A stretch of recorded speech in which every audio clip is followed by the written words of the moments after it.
They're so scared out of their wits about losing their advertising money from these big food conglomerates. And this is such maddening information. Once you learn it, you just get so angry because these are American companies who have decided that it's okay to serve us the toxic, cheap stuff and serve other countries better stuff. I have a master's degree in physiology, biomechanics, and human nutrition. I've spent the past 2 decades competing in some of the most masochistic events on the planet, from SealFit Kokoro, Spartan Agoji, and the world's toughest mudder, to 13 Ironman triathlons, brutal bow hunts, adventure races, spearfishing, plant foraging, freediving, bodybuilding, and beyond. I combine this intense time in the trenches with a blend of ancestral wisdom and modern science, searched the globe for the world's top experts in performance, fat loss, recovery, hormones, brain, beauty, and brawn to deliver you this podcast. Everything you need to know to live an adventurous, joyful, and fulfilling life. My name is Ben Greenfield. Enjoy the ride.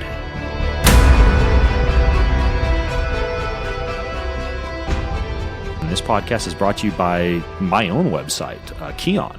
Kion is where I make customized supplementation formulas for immunity, for joint, for blood sugar control, for muscle gain, for fat loss. Everything over there is incredibly high quality, and we even have bundles like the Kion Recovery Bundle that bundles my favorite fish oil that's packaged with astaxanthin, if I can talk, plant seed oils, extra DHA added in, all from sustainably sourced small fish. You don't have any toxins or metals, and that's bundled along with Kion Flex, one of my most powerful joint formulas that I've ever created. You got Kion Aminos over there, so you recover like lightning speed from your workouts. You get 10% off of everything at Kion if you go to getkion.com. That's getkion.com. And the discount code that you can use over there is BGF10. That gives you 10% off site-wide. The bundles that I've put together for you are already discounted. You get an even bigger discount if you go to getkion.com. That's getkion.com and use code BGF10. That gives you 10% on the entire site. And then finally, many of you have asked me about this hydrogen-rich water that I drink, giant mason glass jar of it in the morning and in the evening, and also these hydrogen water tablets that I travel with. Well, hydrogen-rich water is one of the best ways to hydrate your body, but it's also a selective antioxidant, meaning it can provide antioxidant activity without blunting your hormetic response to exercise, meaning you can drink this stuff before or after exercise. It shuts down inflammation, but still allows you to have a fitness response to the workout. Hydrogen-rich water acts as a cell signaling molecule. It enhances mitochondrial function. They've got over 1,100 different peer-reviewed research studies on hydrogen-rich water now. I haven't interviewed the guy that runs the Molecular Hydrogen Foundation. You could look for that episode on my website. But what Trucy is that's the people who make the hydrogen-rich water generator and the tablets that I use. And you can actually get the same water system that I have if you go to trucyh2.com. It's kind of a mouthful of a URL, and I'll link to it in the show notes too. But it's trucyh2, TRUSII h2.com/Ben, TRUSIIh2.com/Ben. And when you go there, you can also get their hydrogen water tablets that you just put into a drop of water if you don't want to buy a whole system, but you just want to see what this water tastes like and feels like. You enter code Ben at checkout, and that'll knock 30% off of your hydrogen-rich water tablets. So check these folks out. They're doing really cool things. I love their water. I use everything I talk about on this podcast, and it's something I start off and end every single day with. So check them out, trucyh2.com/Ben.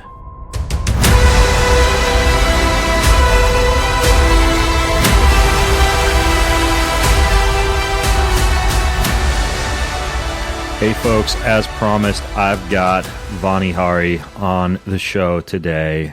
She's known as the Food Babe. Unless you've been living under a rock, you have probably heard of her or seen her on television talking about all of the issues that are presented to us nowadays in this modern post-industrial era where we've got a lot of processed and packaged foods floating around. She published a new book that I found absolutely intriguing. As a matter of fact, I found one section of this book very intriguing and really want to focus on it today. But in the book, she goes into everything about how nutrition research is manipulated by food company funded experts and how to spot fake news generated by big food, different tricks that food companies use to make food addictive, why things like all natural or non-GMO may not really be what they seem. She's got a whole bunch of information about different food marketing hoaxes that kind of get you to buy junk food that's disguised as health food. And this is what what she does. She's kind of like a watchdog in the health and nutrition industry who keeps her eye on labels and what the FDA is doing and tries to protect us. So the book is really good. It's called Feeding You Lies: How to Unravel the Food Industry's Playbook and Reclaim Your Health. It was last month what inspired me to go give a presentation at my children's school on healthy lunches. And I literally had paper bags and paper bags full of processed and packaged food and a room full of 4th and 5th graders. And we just spent time learning how to truly know whether or not that I can't believe it's not butter is truly healthy, digging our ways through the healthiest of oils and going through some of the common foods that kids are eating, and it was fantastic. So thank you, Vani, first of all, for inspiring me to go and talk to my kids' school with this book. Oh, well, that just makes my day hearing that, Ben. It really does, because that is why I do the work that I do, to inspire others to educate people about what's happening in the food system. Yeah, well, you're doing a good job. I know you're a controversial person and you catch a lot of flack for this stuff. Admittedly, I've even called you out on my podcast before.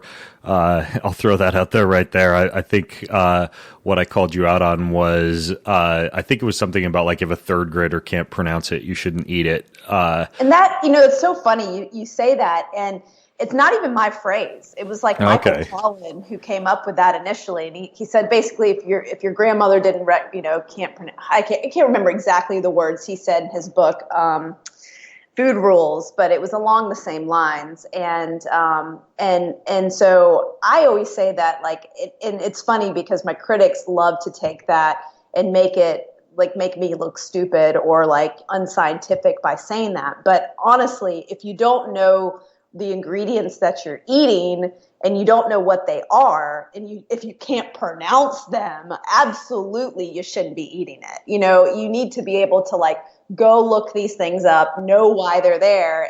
And I mean, you need to know what you're eating. And that was the point of it. And it's a simple rule to follow to kind of eliminate a lot of the processed chemicals that have no business being in our bodies. Yeah, that makes sense. So if you see something like cholecalciferol or methylcobalamin or something like that are technically decent vitamins, you should at least make sure that you know whether or not cholecalciferol is a vitamin or an artificial sweetener or a food dye, for example. Yep, yeah. Exactly. Okay, well, before we jump into what I think was one of the more intriguing parts of your book, Europe versus America, I'm not sure if you saw this recent study that came out on inorganic phosphates, because I wanted to get your opinion on this. And from what I understand, inorganic phosphates, and I'd love for you to fill us in on what those are and where we would find them, were investigated particularly on something I think very relevant to our audience, a lot of people who are exercise enthusiasts or athletes or coaches, and that would be its effect on physical performance. Did you see this study? Yes, I did. Yeah. And this is additional information that is coming out about these additives. And for those of you who don't know, sodium phosphate or phosphates or inorganic phosphates are used by the food industry, mainly added to different processed foods, to make them have a specific texture or to create some additional shelf life to the product. A really popular example of a product that has it is like a lot of the boxed mac and cheeses out there or the soups out there. Taco Bell is something that uses phosphates all over their foods, as well as like other fast food companies. And so this is something that's being added to our food. And when you have a high level of this in your diet, it actually starts to affect your kidney function, which I think would probably be one of the reasons why it affects your performance. But also it starts to actually, if you look at other studies too that have been done at healthy adults who have higher phosphate levels in their bodies, and they actually have a higher mortality rate as well, because of the links to affecting the kidneys and other organs. Now, why would inorganic phosphate be added? What's the value of that being in food? Again, it's for texture purposes, for shelf life. Yeah. So. Yeah, and this study that I saw, I think it was University of Texas, was the latest one where they basically gave rodent models the amount that you'd see an adult consuming, like an adult human consuming from an average food supply in the U.S. And I think it was a pretty long study, like it was 12 weeks of kind of lacing their food with inorganic phosphate. And they found that there was, probably due to the damage to the vascular system, an effect on endurance performance. Like they had a faster time to exhaustion on the treadmill. They had less cardiovascular fitness, but it even changed gene expression, like specifically the genes associated with fatty acid metabolism. And then they did the same thing with people, and they found that the higher the levels of phosphate in the blood, the lower the level of physical activity and the more sedentary behavior. And of course, there could be some confounding variables there. I'm not quite sure how they were feeding them phosphate, or if the food that folks were eating were somehow influencing their inactivity. But regardless, it's brand new, just off the streets, that if you value your fitness and you're working out, it's probably a pretty good thing to look for inorganic phosphate on a label. Yeah, absolutely. And you'll find the most common way to find this is, it'll say some type of phosphate on the label, and then sodium phosphate is the most popular one that the food manufacturers add as a preservative. Okay, so sodium phosphate would be what you'd want to look for. That's going to be what it'll mostly appear as on actual packaging. Mm-hmm. Okay. That's right. Got it. Now, speaking of packaging, this is the really interesting thing that I wanted to delve into. Europe versus the U.S., and you have a large section of your book devoted to kind of us versus the rest of the world. One of the first examples that you give is Mountain Dew, and what the difference would be if you picked up, say, a can or a bottle of Mountain Dew in the U.K. versus the U.S. Can you walk through Mountain Dew and Pepsi products in general when it comes to how this is different and why? Yeah, absolutely. So one of the first investigations I started to do when I eventually quit my corporate job, I wasn't a food activist for most of my life. I was actually working in the corporate world, working for a big 6 consulting firm, doing something completely different. But I was working with like C-level executives and doing presentations and things. And, I really learned how to research. And so one of the things that fascinated me was when I discovered that Kraft macaroni and cheese had a completely different ingredient label in countries overseas. And that actually inspired me to start a petition to get Kraft to remove artificial food dyes in their version here in the United States, because they had already removed it in other countries. And the reason why they removed it is because there's a warning label that's required by the United Kingdom that says may cause adverse effects on activity and attention in children. And so Kraft, instead of putting this warning label on their products that have artificial food dyes, they said, you know what, we're going to avoid this warning label, and we are going to instead reformulate our product without artificial food dyes and use natural ingredients, beta-carotene and paprika, to color our mac and cheese. And that's what we're going to do over there. But you know what? We're just going to serve the same controversial ingredients here in the United States, even though we know that this other country has looked at studies, a big study called the Southampton study that showed this correlation and this effect in animals and children too, in terms of increasing their hyperactivity levels.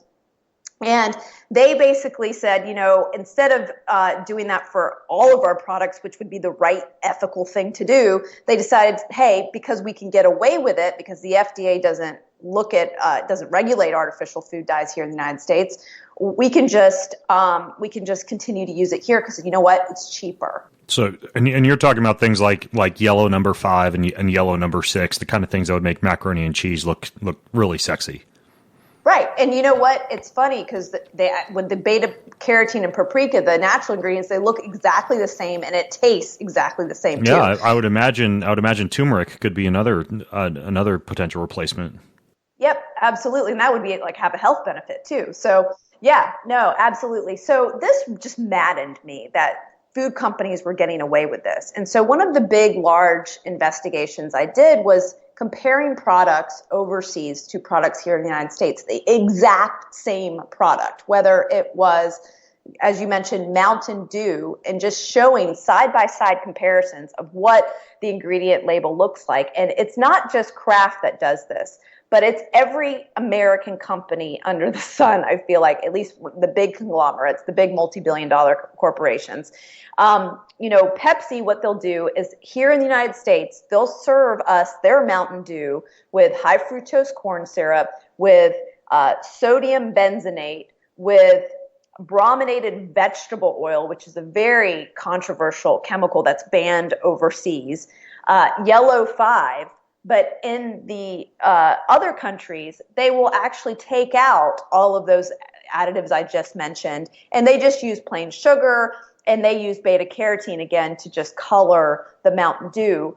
And so there's distinct differences in what you're looking at when you see the ingredient label, and the amount of controversial ingredients are removed when you buy the same product overseas. And my argument has always been that these are American companies, right? We're getting the short end of the stick. I mean, this information is so controversial, Ben, that no mainstream media will actually show the side-by-side comparisons of these products in the news because they're so scared out of their wits about losing their advertising money from these big food conglomerates. And this is such maddening information once you learn it that you literally just start to feel completely, you just get so angry because these are American companies who have decided that it's okay to serve us the toxic cheap stuff and serve other countries better stuff.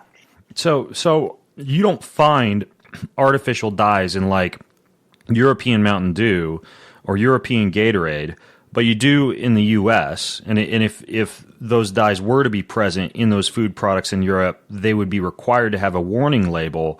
But is the reason that they still include them in the U.S. is because they feel like a warning label would reduce the amount of sales of a product, like the warning label on a cigarette? Or are there other reasons that they'd keep selling the version with the dye here in America?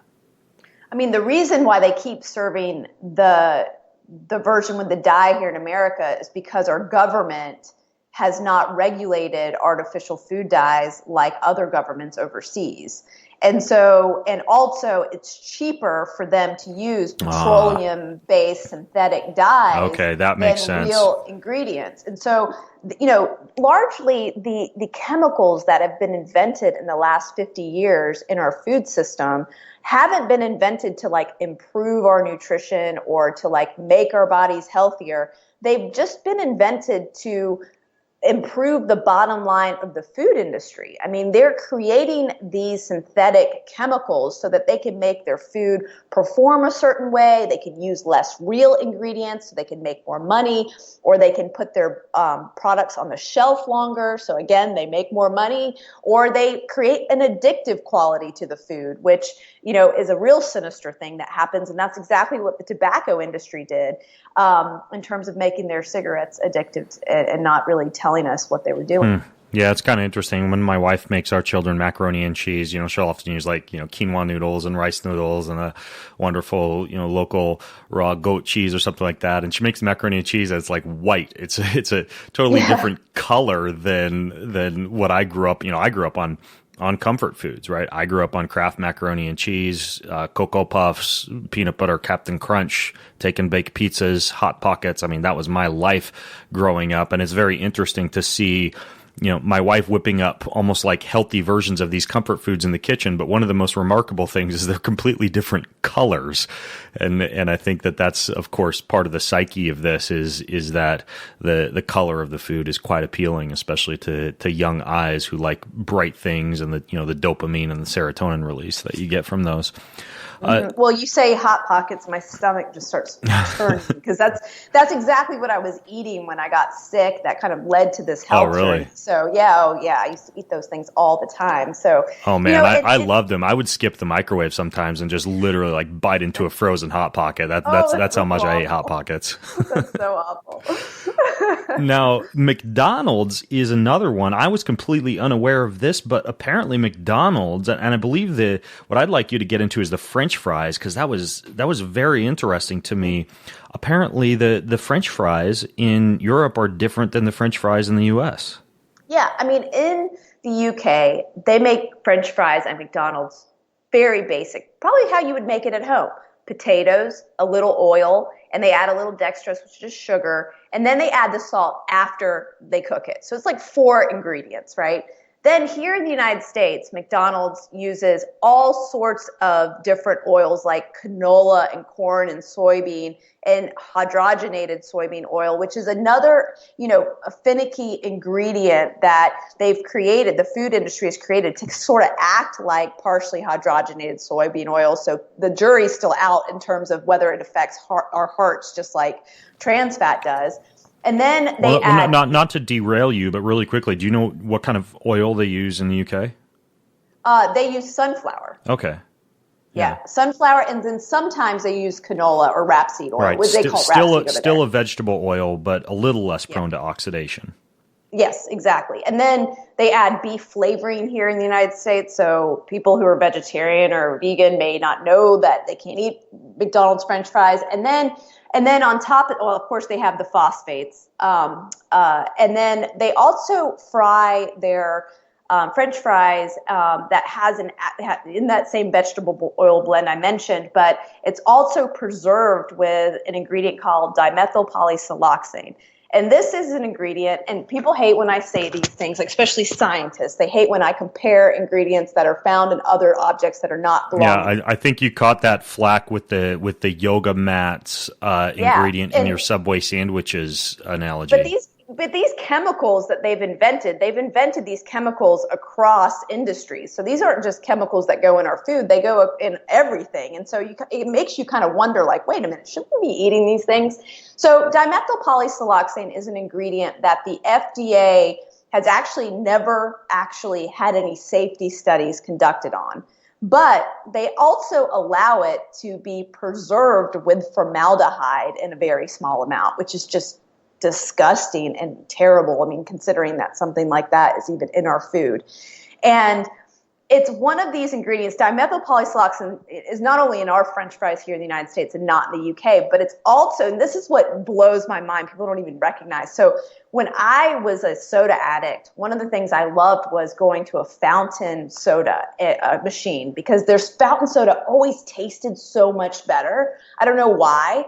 But one of the ingredients that they add to fountain soda, like Diet Coke, for example, the Diet Coke in the can does not have dimethyl polysiloxane. But when you go get a Diet Coke in a fountain format, like at a fast food chain or at a gas station, it has dimethyl polysiloxane in there too. So it's like, how much of this stuff are we eating? Like, this is crazy. And anytime you go to a fast food place and you're getting French fries or anything fried, I would say a lot of different restaurants beyond fast food are using this additive in their food. I mean, this runs the gamut. I mean, this is like Five Guys, some of the higher end chains. They still use this additive. And if I understand correctly, as an anti-foaming agent, the dimethyl polysiloxane would primarily be used to prevent all those vats of oil from actually boiling over or foaming over in the kitchen in McDonald's. Correct? Yeah, and it's just. So, I mean,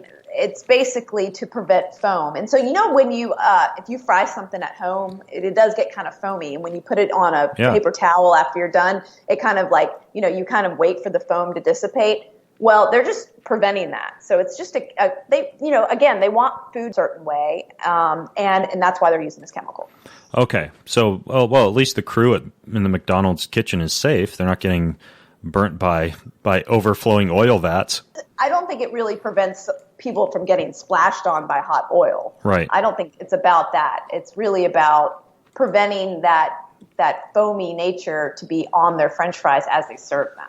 Interesting. Okay, so French fries, you could actually make an argument that they actually are a little bit more guilt free in the UK. I'm not a fan just due to lipopolysaccharide formation, for example, of combining high oil and high starch based foods together. Like the dextrose and the fries and the you said it was sunflower oil or soybean oil that they use over there. Sunflower. Okay. Yeah, I'm still not a huge fan, but it's definitely a healthier product, or at least a less toxic product over there than here. What about Quaker oats? That was another one I found very interesting, and I don't know about you, but I used to open up those remember the little packets like the cinnamon and apple and the banana, and I think there was one that was like it was blueberries and cream or something like that. But the little quick packets of Quaker oats. Absolutely. I mean, I would have those things in my desk drawer, and I'd rip one open, put hot water, and I thought I was doing myself good by eating oatmeal in the morning first thing. But oh yeah, when I was a personal trainer for my carb load, if I was doing pre or post workout, I would do 2 packets of those and then a big spoonful of peanut butter, and then I'd cover that in milk and I'd microwave it for about 4 minutes so it'd turn into like a souffle, and that's what I would eat. It was like a peanut butter Quaker Oats milk souffle. I'd always have horrible gas by about 11 a.m. After my morning workout, but I thought I was doing myself a service by eating my healthy grains, right? Yeah, no, absolutely. And it's really shocking when you start to look at the Quaker Oats that we get served here in those instant oatmeal packs and then overseas. Here in the United States, they're using artificial flavors, artificial food dyes. And I just want to take a detour right quick on artificial flavor and why this is so important. Artificial flavor can be so many different chemicals under the sun, all synthetic chemicals. That's why it's artificial. And just recently, the FDA was sued by several nonprofit organizations who found that there were 7 artificial flavor ingredients that are allowed in artificial flavors. So they found 7 different artificial, chemicals that are in our food supply that are allowed to be used under the name artificial flavor when you see it on a label, that are actually linked to cancer and animal studies. And because it was linked to cancer and animal studies, the FDA has a duty to ban these under the Delaney Clause, okay? And so they weren't obviously looking at any of this stuff. It took these nonprofit organizations to sue the FDA in order to get this banned. Now, the FDA said, okay, we're going to ban these 7, as a result of this lawsuit, we're going to ban these 7 chemicals. Now, one of the chemicals is rarely used, so it's not a big deal, but 6 of the other chemicals are being used all over the sun in terms of in the most popular products that you see on store shelves everywhere, which is candy and gums, all sorts of candy that is, targeted towards children. That's on every eye level of every CVS and Walgreens and grocery store and, convenience shop and all over the airport. And these chemicals, the food industry has up to 2 years to remove. The one thing that I found so maddening was that the FDA did not require these food companies to tell the public which products actually contain these cancer-causing chemicals. So right now on store shelves everywhere, you are going to find artificial flavor on just about every product in terms of on the candy aisle. And they could have these cancer-causing ingredients that are banned that food companies have up to 2 years to remove, that they're going to take their sweet old time because they always do. And they're going to, of course, try to get rid of all their product before they reformulate. And so this is stuff that, we're consuming. We don't even know what's in it. The food companies aren't required to tell us which artificial flavor products we should avoid. And they basically are just saying tough luck. And so anyways, going back to this Quaker oatmeal, the Quaker oatmeal here in the United States has artificial flavor. So we should have, some concern about that. But it also has those artificial food dyes that, again, are linked to hyperactivity in children.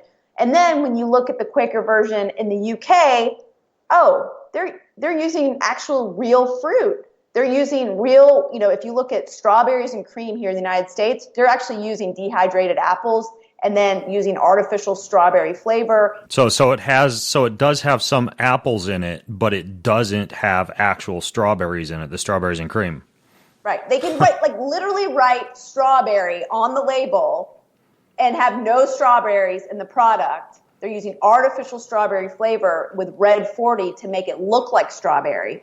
And then in the UK, they can't get away with that over there because I guess they're smarter than us. I don't know. What's the reason, Ben? I have no idea. Maybe because it costs more money. There is that stereotype of the intelligent Brit, right? I don't know. I mean, this is just absolutely crazy. So in the UK, you'll find real strawberry freeze-dried pieces and real raspberry. Oh my goodness, And so they don't even try to get away with it over there. Do they have artificial dyes in the one in the UK? No. Wow. No, and no artificial flavoring either. We need to rise up as Americans and demand better of our own American companies. And the fact that we've allowed this to happen is just insane to me. And that is why I do the work I do. And one of the reasons I wrote Feeding You Lies, because I want people to recognize the lies that we're being fed and that these food companies can make safer, better versions of their products. And they're making them right now. To reinvent the wheel. They don't need to do anything differently other than just allow us to have the same product. Hey, I want to interrupt this show really quickly to tell you about Policy Genius. What is Policy Genius? What they do is they make getting life insurance easy. Also disability insurance, homeowners insurance, auto insurance. They've put together this website that allows you in minutes to be able to compare quotes from the top insurers to find the coverage that you need at a price that you can afford. You simply apply online. They have a bunch of advisors over there. They handle all the red tape. They negotiate your rate with the insurance company, so you don't have to be an asshole. They can be an asshole on your behalf. There's no extra fees. There's no commission sales agents. They just give you helpful advice. They give you personalized service, and then you just sit back and they deliver to you the life insurance policy that's going to work best for you. So no matter how much or how little you know about life insurance, you get the right policy in minutes from PolicyGenius.com. PolicyGenius.com. It's the easy way to compare and to buy life insurance, which can be complex and confusing, but they take all the complexification out of it. This podcast is also brought to you by something I've been dropping into my morning smoothie. It's this blend of medium chain triglycerides, DHA omega-3 fatty acids, and grass-fed bovine collagen, and it tastes like a chocolate creamsicle. It's like this liquid. I keep mine in the fridge, and sometimes you can just put it in your mouth, hold it in your mouth, and swallow, but I've discovered that when I add a little bit to my morning smoothie, about a tablespoon, it gives it this awesome creamy consistency and gives me extra DHA from the algae oil in this stuff, so you don't have to worry about the issues with fish oil like rancidity and mercury contamination because it's from algae. They also use a liposomal delivery mechanism, so the bioavailability of this stuff is through the roof. They originally designed it to help people who are in ketosis get nutrients that are notoriously missing from a ketogenic diet and to avoid the keto flu, and I think it's a wonderful, wonderful formula. It's made by the folks at Pura Thrive, P-U-R-A Thrive. You get 15% off of a bottle of the Pura Thrive Keto Balance, it's called, if you go to purathrive.com/greenfield keto. That's purathrive.com/greenfield keto. You talk about Doritos in the book, and I don't think it's any surprise to anyone listening that, of course, in the U.S. you'd have Yellow 6 and Yellow 5 and Red 40. And then you mentioned how they use paprika extract and something called annatto in the UK. and they're also non-GMO. Like they don't actually use GMO corn, which is of course completely controversial, and we could go down that rabbit hole if we have time later on. But the big issue with GMO is, of course, it's contaminated with glyphosate, the weed killer. But another one you get into is ketchup. What's the deal with ketchup in the UK versus the US? Yeah, so Heinz ketchup is one of the. This is like the. This is just the dawn of my existence. Like, okay, I love ketchup. Me Who too. doesn't like French fries with ketchup? Me right? too. Shout out, by the way, to Mark Sisson. I use his Primal Kitchen ketchup. I love it. Yeah, it's the only one that I'll give my daughter, right? Primal Kitchen. And it's funny, and the only reason she started to eat ketchup is she saw me eating ketchup. And I'm like, oh, crap, why did I do this in front of her? But then, okay, we have Primal Kitchen, so all is good in the world. But ketchup is literally in every restaurant across America. Every fast food restaurant, everywhere you eat, every fine dining restaurant, every fine dining hotel has Heinz ketchup. Okay, they might put it in those little glass bottles, but it's still the same Heinz ketchup, right? Here in the United States, we're getting the GMO, high fructose corn syrup, and corn syrup, right? And then in the UK, they're getting just sugar, regular old sugar, and tomatoes, and vinegar, and some spices, like how you would make ketchup in your own kitchen. Mm-hmm. And that I find really maddening, because it's like, people don't really necessarily see the stark difference when you're tasting a product, or you see the label and you really don't pay attention to the ingredients. But what is happening beyond what you see on the label and what you're tasting is that we're being exposed to genetically engineered corn that has been developed and patented to withstand heavy doses of a chemical that's now a probable carcinogen, according to the World Health Organization. And other people in other countries are not being exposed to those chemicals. And that is a big issue. Why are our own American companies poisoning us? I mean, that's basically what's happening. Yeah. Yeah. And I know some people will say, well, the high fructose corn syrup versus the sugar, it's really not that much different. It's maybe, 5% extra fructose. Although in many cases I know, and I don't know if you've looked into this, I think high fructose corn syrup can have up to 80% fructose and 20% glucose.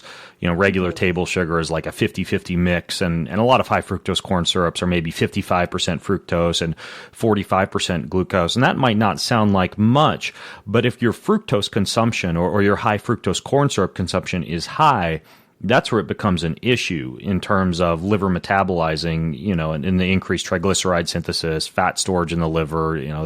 It's a shocking number of youth now that have non-alcoholic fatty liver disease. And of course, I have to be careful because, my company makes a bar that has honey in it. But I've also commented on the very small traces of natural organic honey found in it. And I've also commented on the fact that folks are not supposed to be sitting at their desks, like eating 2 of these bars or chomping through 3 on a long airplane ride. Like, I designed these to support physical activity and an active lifestyle. So high fructose corn syrup, it's kind of like the dose is the poison. Yeah, I mean, your honey isn't ultra processed either. Mm-hmm. Like, high fructose corn syrup is one of the most processed ingredients in our food supply. So processed that people have found it contaminated with mercury.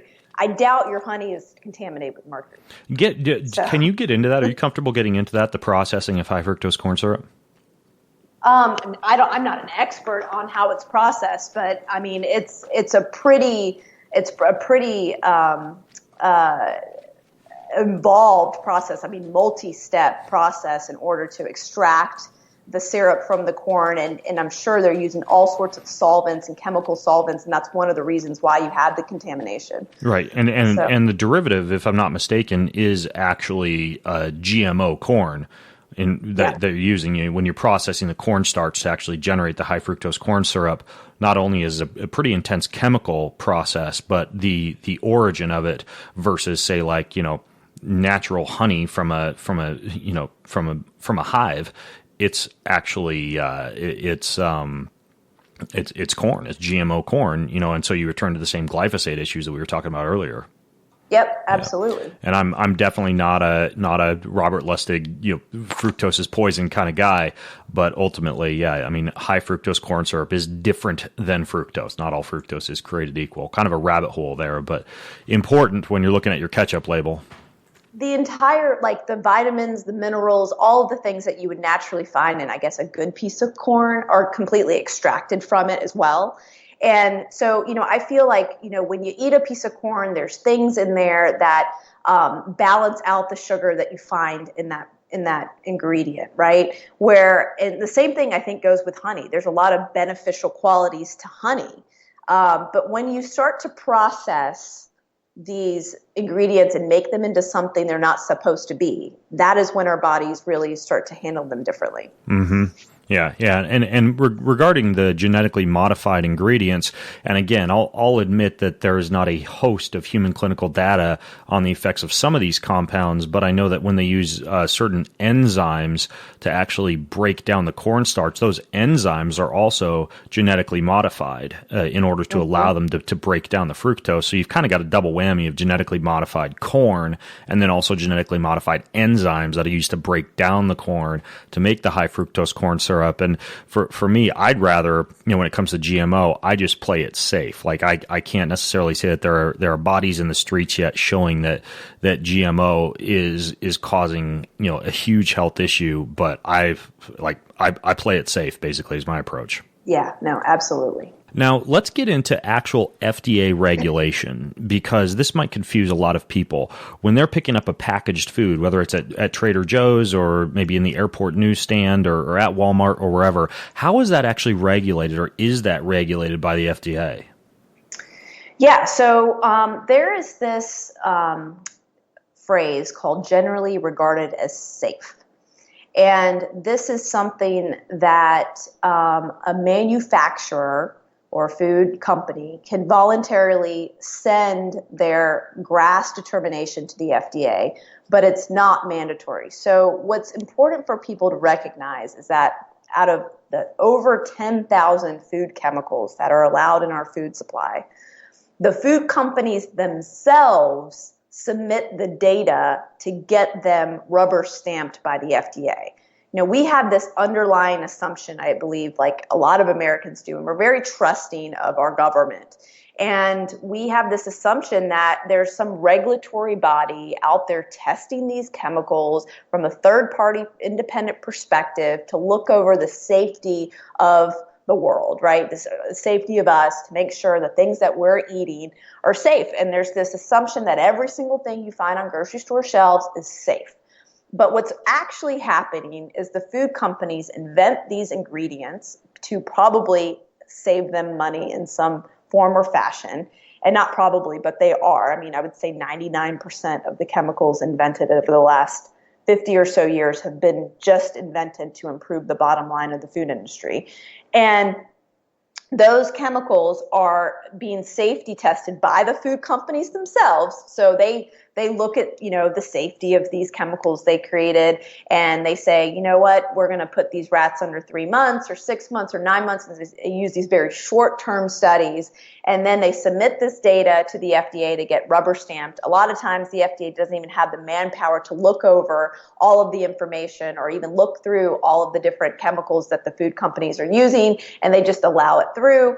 And then what happens is they get into the food supply, and then things like what happened with trans fat starts to happen. You start to realize that, whoa, we just approved an ingredient, partially hydrogenated fats, that are, oh my gosh, actually creating heart disease and creating heart attacks. And oh my goodness, according to the CDC, have been linked to 7,000 deaths per year and 20,000 heart attacks. And this is an ingredient we said that was generally regarded as safe and entered into just about every processed food and basically was killing Americans. And it wasn't until the last few years that this ingredient has even been banned. All ingredient manufacturer has to do is what you're saying then is they can have their own internal team, like let's say Kraft, for example, and they can hire their own experts to claim under reasonable certainty in the minds of their competent scientists that the substance is not harmful under the intended conditions of use, and that's all they need to have it deemed as GRAS. Yep. Now, then they can send that to the FDA, but they're not required to.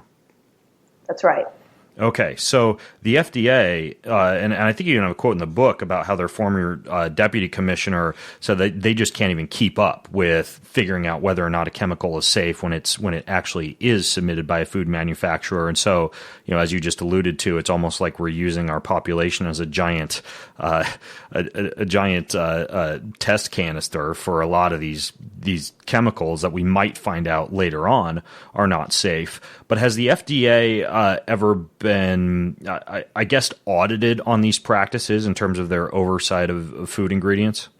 That's a good question. So there's a wonderful group, the NRDC, that has took on the job as watchdog and started to look at some of these chemicals and starting to audit what's going on. That was one of the results of that lawsuit that I talked about earlier with artificial flavor. But there are a lot of things that need to be addressed. I mean, one great example is artificial food dye number 3. Now, back in 1990, the FDA basically banned artificial red number 3 from cosmetics because it caused cancer in animal studies.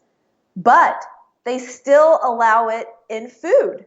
And the reason is because red number 3 was actually one of the main ingredients in maraschino cherries.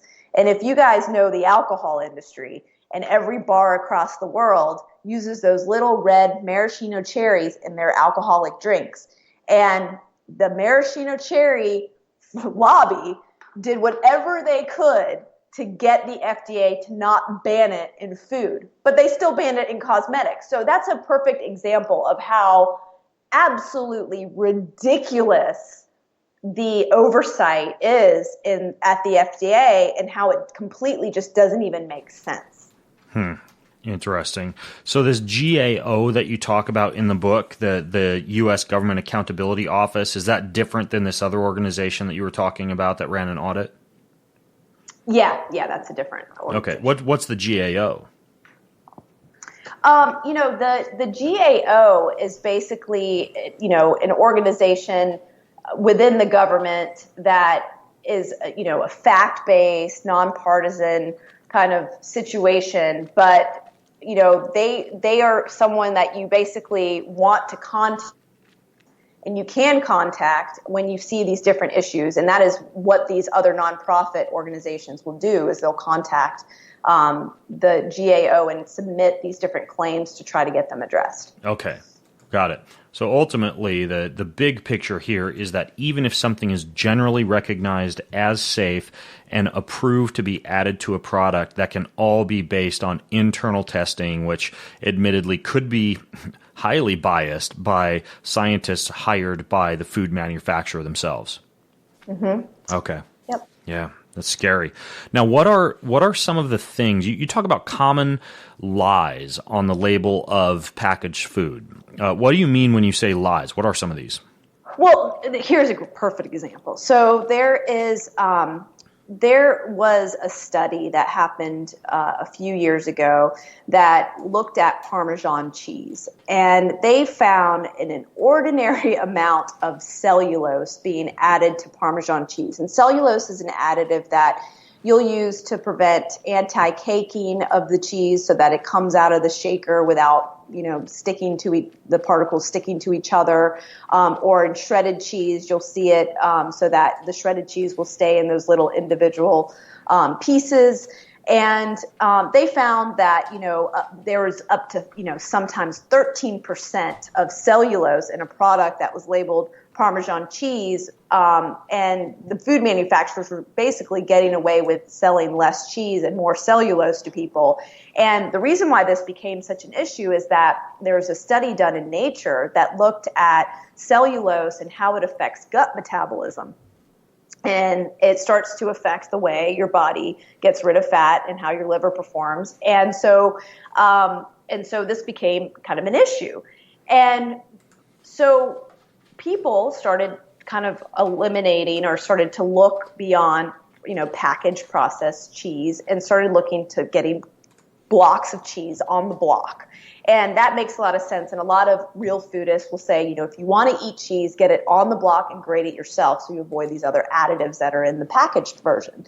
Well, Sargento obviously was like, oh, yeah, of course, you need to have off-the-block cheese. And so Sargento is an example of a cheese manufacturer that wanted to basically capitalize on this new awareness about cellulose, but they did it in such a sneaky, just completely deceitful way. They actually put on their product, that's a shredded cheese product, off the block. It literally says off the block on the front of the package. It says so that you think that they've taken cheese and they've shredded it themselves and put it in the bag, and that's all there is in that bag. But when you turn the package over and read the ingredients, they're still using cellulose. So for me, that's a lie. Why would you even need cellulose lie. if it's a block of cheese? Exactly. And the reason is because they're still putting these, you know, they still want to process the cheese and not let it stick to each other. Oh, okay. So they're basically lying to us and making us believe it's off the block. Yeah, really indicating that it's not pre-shredded, therefore it doesn't have cellulose, and that it's, you know, whatever, cut by your grandfather off the block of cheese, but it's actually covered with cellulose, basically laced with cellulose. Yeah. Interesting. And another, you know, this is another example that you sell a bar, right? And this makes me so mad.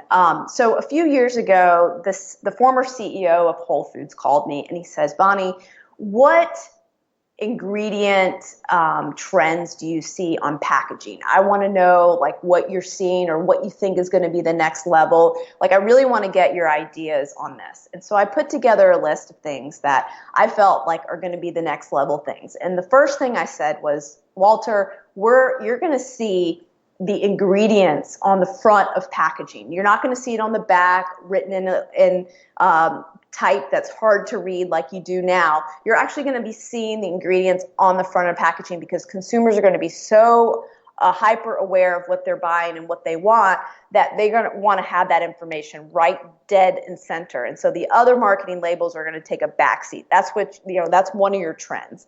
And so then all of a sudden I started seeing this bar pop up in every juice bar I went to and every smoothie bar, and it was called the RX bar. And it had the ingredients listed on the front of the label. And I was like, yes, this is great. This is exactly what I predicted, that this was going to happen. Yeah, and everybody's seen the RX bars, I think, by this point. It's what is it, like 2 cashews, 3 eggs, or like 6 almonds, 2 dates, no BS. That's basically what their label says. And they say what's in their bar on the front, and then at the very bottom they say no BS. And I was like, this is great marketing. Yeah, the product's not organic. Yeah, they're using factory farmed eggs probably, and caged eggs. You know, they're probably, who knows, you know, where their eggs come from. But you know what? They're putting the ingredients on the label. That's really cool. So then I pick up the product, I turn it over, and I realize they're adding natural flavoring to it to, you know, create that kind of burst of flavor in the brain. And, you know, natural flavoring is not going to kill you, but it is an ingredient that the food manufacturers use to create a certain flavor and sometimes an addictive quality to a food. And this bothered me because on the front of the package, they were willing to put all the ingredients except that one. And so why were they hiding that? And why were they lying to us by saying that there was no BS? I mean, that really made me mad. Yeah. And, well, I mean, like natural flavors, I mean, those can have literally like over 100 different chemicals. Like natural apple flavor can be propylene glycol and polysorbate and BHT and BHA, and those are all just, I think in the book you describe them as incidental additives that they aren't even required to be labeled by the FDA. Yep. That's right. And so they're carriers for those ingredients. And so you actually will see some of these carriers on the label of different flavorings. If you're like a baker and you want to go buy like like butterscotch flavor, or you want to do a certain type of flavor for your like frosting or something like that. And you can kind of see sometimes these carriers are listed on the other side, and you can actually see what is actually behind some of these flavorings, which is really interesting. But the whole flavoring industry is very close cloaked in secrecy about what's actually in these flavors. And a lot of the food manufacturers that buy flavoring, they don't even know what they're putting in their product because the flavoring they buy is proprietary. And so they're testing out different flavors, and they eventually pick one, and they don't even know what's in it. And that's actually why I think companies like LaCroix are being sued for the flavoring that they're adding to their products, because, some people, like, I think the lawsuit says that someone like tested it and saw some synthetic chemicals, and they're using the terms that they're all natural. And, a lot of these flavorings do have synthetic chemicals added to them. Yeah, absolutely. Like the new Diet Coke campaign, they've got like zesty blood orange and feisty cherry and twisted mango and ginger lime, but there's not actually any orange, cherry, mango, or ginger or lime in any of them. They're just basically all natural flavors. I pulled my hair out for like 2 years trying to do that bar I mentioned that's got the honey in it. And if you read our label, it's honey, almonds, cocoa nibs, gelatin, quinoa, chia seeds, coconut flakes, cocoa beans, water, organic rice protein, sesame seeds, cocoa butter, sea salt. And the only ingredient on there that I've caught flack for a little bit has been tocopherols, like basically a vitamin E-based antioxidant. But even that does not fall into the category of something that's laced with a lot of these compounds that natural flavors have in them. I also wanted to touch on the section that you talk about in the book about organic foods, because I think this is important for people to know. If they've decided they're just going to clean up shop and buy all organic, can organic foods still be something that people need to worry about? Yeah, I think what's really important is there's a different levels of organic, right? You have products that are 100% organic. And that means every single ingredient has to be organic in the product. They can't use any other ingredients in there that are other than like salt and water that are non-organic. Then you have the next level, which is 95% organic, and that you'll see USDA certified seal on. And that means that the other 5% of the ingredients are basically can be any of a long list of additives that are allowed in organic food. So there are a bunch of additives that are allowed in organic food that are, most of them are pretty benign, but some are controversial, like carrageenan, that causes intestinal inflammation. You'll find that ingredient in some of the nut milks and things like that. That's allowed in organic food. So you still need to read ingredient lists, even if you're buying USDA certified organic for some of these additives that could be questionable. Then you have this one is the one that gets me, is made with organic ingredients. And this is the one that I'll find, like, my husband comes home and he'll buy a product that says organic on it or made with organic, and he'll be like, it's organic. Or my mom will find something and she'll be like, oh, it's organic. And those products, only 70% of the ingredients have to be organic, but the other 30% can be anything under the sun. And this is a really popular bar. You will find this to be the case with their like Cliff bars. They're using all sorts of organic ingredients, but then they're using like non-organic soy protein, which is like, what? Yeah. And so, and soy protein isolate and soy lecithin and other things that, I think, their intention is to eventually go organic, because I don't know if you saw this, but they took out a whole huge ad in the newspaper and asked their competitor Kind Bar to go organic as, I guess, a marketing campaign. I didn't realize that. Which newspaper? Do you know? I think the New York Times. Okay. So, yeah, it just happened yesterday or the day before. And so Cliff has the prospects of going all organic, but they've been getting away with using the words organic and not being 100% or even 95% organic for a really long time and confusing a lot of people. Another product line that does this a lot is Newman's. You'll see this with they make better for you Oreos and things like that, and they have made with organic ingredients on the label, but then when you turn the product over, you'll realize that not all the ingredients are actually organic. You mean like the Paul Newman stuff, the guy that does the salad dressing? Yeah. Oh my gosh, I used to drink so much of that salad dressing. And I say drink, but it was on my salad, but essentially it was iceberg lettuce floating in Newman's. salad dressing, which I also thought was healthy. You mentioned something important in the book, and that's the whole pesticide with organic crops and how sometimes people will claim that there are these horribly toxic pesticides used on organic crops like rotenone and copper sulfate. But I believe what you say in the book is that that's actually it's not true, or that it's a very rare case. Is that correct? Yeah, absolutely. So, one of the things that has to happen when you have a certified organic farm is you have to completely use as many as natural pesticides as possible, or, any natural method of controlling weeds before you even are allowed to even consider using those other two that you mentioned. And that is what is really interesting. And then the other thing is that you're actually, they actually test, for the different types of chemicals that are being used. I mean, there's this underlying kind of thought that if you eat organic, you're avoiding all pesticides, and that's just unfortunately not the case. But what you are doing is actually reducing the load on your body. I mean, even organic food is now being contaminated with glyphosate. It's because it's just so widespread. Yeah, even though the wind will spread it. Right, exactly. And so I think what's really important for people to recognize is, there's been this huge wave of non-GMO project certified foods and non-GMO foods. And this has been just this huge category to hit store shelves over the last few years. And I know a lot of people probably listening here will go and buy a non-GMO product or a bag of chips or something and say, hey, it's non-GMO. That's way better than the conventional counterpart. And yeah, you may not be getting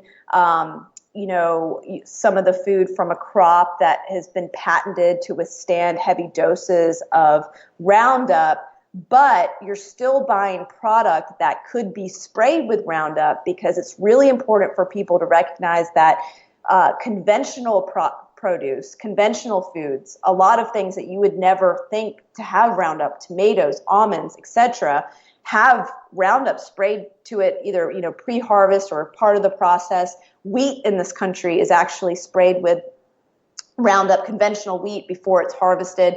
And so it's really important that you buy USDA certified organic food to avoid exposure to these chemicals, because in USDA certified organic food, the synthetic pesticides are prohibited altogether. Yeah, with the biggest issue being that glyphosate residue is most likely going to disrupt the intestinal microbiota and alter the microbiome in a very unfavorable manner. And there are certain ways you can protect yourself against that. I mean, diet rich in things like bone broth and raw dairy and fermented foods. And there's a guy, a really smart doctor, Dr. Zach Bush.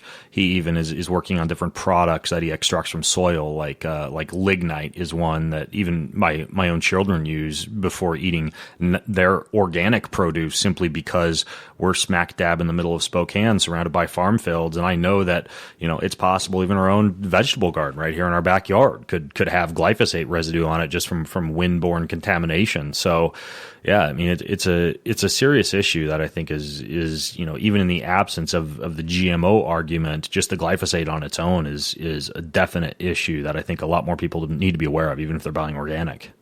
Mm-hmm.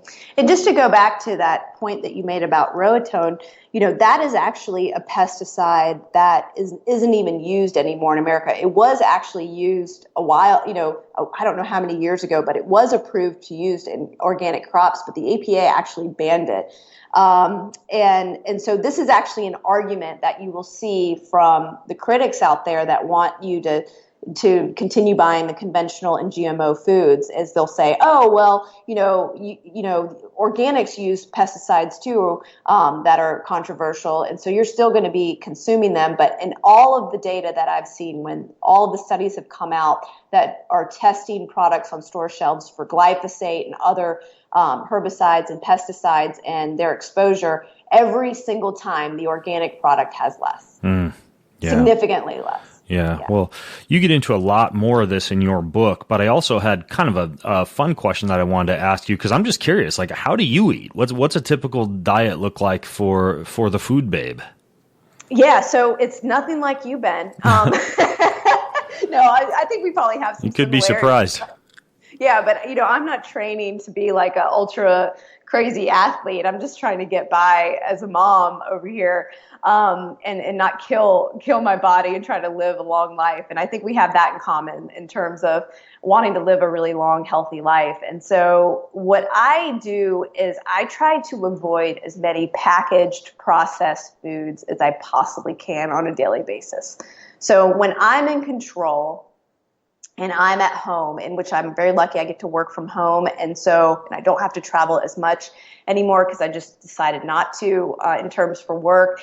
I am pretty much eating breakfast, lunch, and dinner at home. And so I have like full control over what I'm putting in my body, which feels really great because I've not outsourced that to someone else. And I've got a pretty awesome garden that I choose from as well. So my morning will go something like this. I'll have warm lemon water with cayenne pepper first thing in the morning. And then I will usually have a big crock pot of steel cut oatmeal that is not the Quaker Oat instant packs that we talked about. It's like the whole, steel cut oats that cooked overnight. Literally takes me 5 minutes to prepare the night before. I'll throw some ground flaxseed or some other type of fat in there, hemp seeds, chia seeds, and then I will put fruit on it usually, and I'll eat that. And the only reason I've done that, which has been the opposite of what I usually used to do before I had a baby, was before I had a baby, I actually would have a smoothie or a shake or something with lots of greens, very minimal fruit, and some type of protein, included in that. But I switched it up because I'm still breastfeeding, and oats and flaxseed are like incredible for milk production. So that is, I've never had an issue with milk production in 2.5 years. So I'm good to go there. And so then I'll go work out usually, and my workout consists of, I like Orange Theory a lot. I do a bar class that's like it's called a Hilliard Studio method, and it's like weights and stuff. And I do yoga as well. I want to actually, Ben, you probably can inspire me to like get my fitness goals again, but I just haven't had those in my mind. Just writing a book and getting this out to the world was the most important thing. So I need to get back into figuring out a good fitness goal to challenge myself. But well, when I'm in hardcore writing mode, a lot of it is walking on my treadmill with the little Dragon dictation program up and a headset, so I can actually walk while I'm dictating my thoughts. Kettlebell on the floor of the office, hex bar deadlift in the room next door, and a pull-up bar. And I can just jam all day and kind of sprinkle in working out in between my exercising. And when I'm hardcore deep in writing, that works pretty well. I kind of like, my philosophy is make a formal exercise session at the end of the day optional, not a necessity. And so I just kind of weave everything in throughout my day. And it works. Really cool. So, that's efficient. yeah.